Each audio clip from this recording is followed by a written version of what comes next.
जय श्री राम। शूर्पणखा कह रही है रावण से, क्या कह रही है? नम्रता के बिना, नम्रता न होने से प्रीति और मद अहंकार से गुणवान शीघ्र नष्ट हो जाते हैं। इस प्रकार नीति मैंने सुनी है। और शत्रु, रोग, अग्नि, पाप, स्वामी और सर्प को छोटा करके नहीं समझना चाहिए।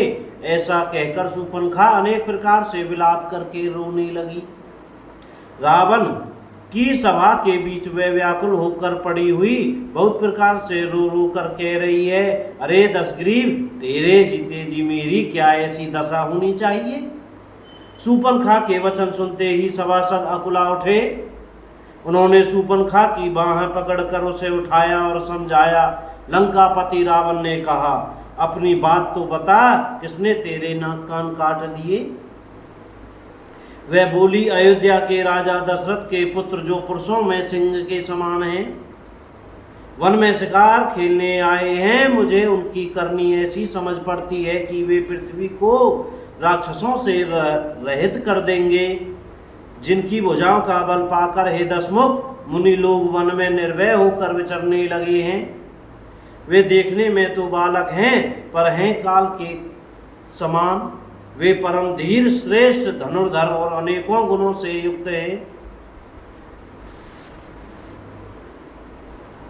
दोनों भाइयों का बल और प्रताप अतुलनीय है।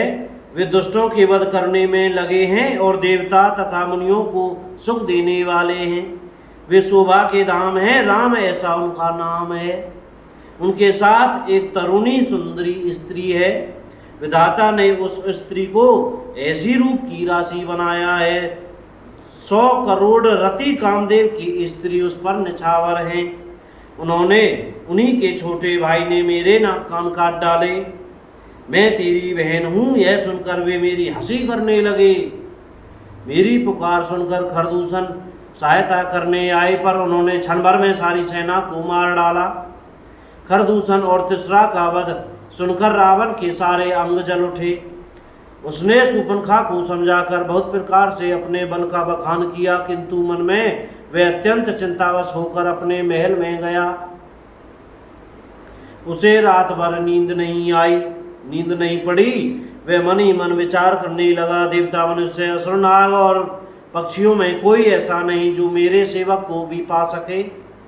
खरदूषण तो मेरे ही समान बलवान थे, उन्हें भगवान के सिवा और कौन मार सकता है? देवताओं को आनंद देने वाले और पृथ्वी का भार करने वाले भगवान ने ही यदि अवतार लिया है, तो मैं जाकर उनसे हठ पूर्वक वैर करूंगा और प्रभु के बाण के आघात से प्राण छोड़कर भवसागर से तर जाऊंगा।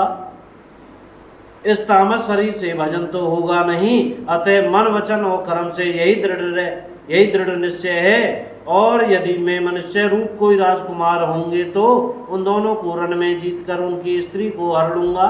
सीताराम। यूं विचार कर रावण रथ पर चढ़कर अकेला ही वहां चला, जहां समुद्र के तट पर मारीच रहता था।